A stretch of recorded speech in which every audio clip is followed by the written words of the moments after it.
ગાંગડામાં તાલુકા પંચાયત ભવનનું ભવ્ય લોકાર્પણ રાજ્ય સરકારના મંત્રી પ્રવીણભાઈ માળીના હસ્તે કરવામાં આવ્યું।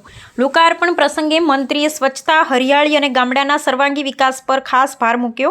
સાથે જ આંગણવાડીઓને સ્માર્ટ બનાવવાના આયોજનની પણ જાહેરાત કરી। બનાસકાંઠાના વેપારી મથક ડીસામાં રાજ્ય સરકાર દ્વારા 2.40 કરોડના ખર્ચે તાલુકા પંચાયત ભવનનું નિર્માણ કરવામાં આવ્યું છે। માત્ર 2 વર્ષના ટૂંકા ગાળામાં તૈયાર થયેલ આ ભવનનું લોકાર્પણ આજે વ્યવહાર અને વન્ય પર્યાવરણ મંત્રી પ્રવીણભાઈ માળીના વરદ હસ્તે કરવામાં આવ્યું હતું। આ પ્રસંગે પૂર્વ સાંસદ દિનેશભાઈ અનાવડિયા, જિલ્લા વિકાસ અધિકારી એમ.જે. દવે, નાયબ કલેક્ટર ડોક્ટર કિશનદાન ગઢવી તેમજ તાલુકા અને જિલ્લા કક્ષાના અધિકારીઓ અને રાજકીય અગ્રણીઓ ઉપસ્થિત રહ્યા હતા। આ લોકાર્પણ બાદ મંત્રી પ્રવીણભાઈ માળીએ જણાવ્યું કે ભવન સુંદર રીતે તૈયાર થયું છે, પરંતુ તેની સ્વચ્છતા જાળવવી ખૂબ જ જરૂરી છે।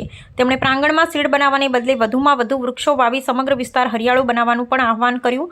મંત્રીએ ગામડાના વિકાસ અંગે જણાવ્યું કે હવે માત્ર રસ્તા અને સીસી રોડ પૂરતા નથી, પરંતુ સિંચાઈ, શિક્ષણ, આરોગ્ય અને સફાઈ પર પણ વધુ ધ્યાન આપવાની જરૂર છે। સાથે જ મંત્રીએ પાણીના સંરક્ષણ પર ભાર મૂકતા જણાવ્યું કે ગ્રામ પંચાયતમાં નક્કી સમય મુજબ પાણી વિતરણ અને પાણીના બગાડને અટકાવવા પગલાં લેવા જોઈએ અને શોક કૂવા બનાવી પાણી જમીનમાં ઉતરે તે માટે આયોજન કરવાની પણ સલાહ આપી। મંત્રીએ વધુમાં જણાવ્યું કે હવે ગામડાઓમાં આંગણવાડીઓને સ્માર્ટ બનાવવા સરકાર દ્વારા આયોજન કરવામાં આવી રહ્યું છે, જેથી બાળકોને વધુ સારી સુવિધા અને આધુનિક શિક્ષણ મળી શકે। આ લોકાર્પણ પ્રસંગે મોટી સંખ્યામાં સરપંચો, આશાબહેનો, કર્મચારી અને સ્થાનિક લોકો ઉપસ્થિત રહ્યા। અહેવાલ જયંતિભાઈ ઠક્કર, ન્યૂઝ 16 ગુજરાત। આજ રોજ ડીસા તાલુકા પંચાયત કચેરીનું લોકાર્પણ કરવામાં આવ્યું।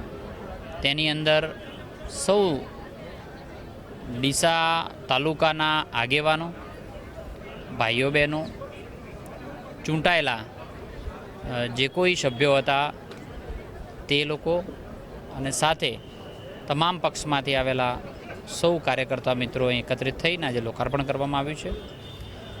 આજના પ્રસંગે ખાસ કરીને ડીસાના લોકોએ એટલે જેટલા પણ સરપંચશ્રીઓ છે તેમને પણ એક નિર્ધાર કર્યો છે કે આવનારા સમયમાં આંગણવાડીને સ્માર્ટ આંગણવાડી જેવી બનાવી તેવો પણ સંકલ્પ કર્યો છે। તે સહમત થયા છે।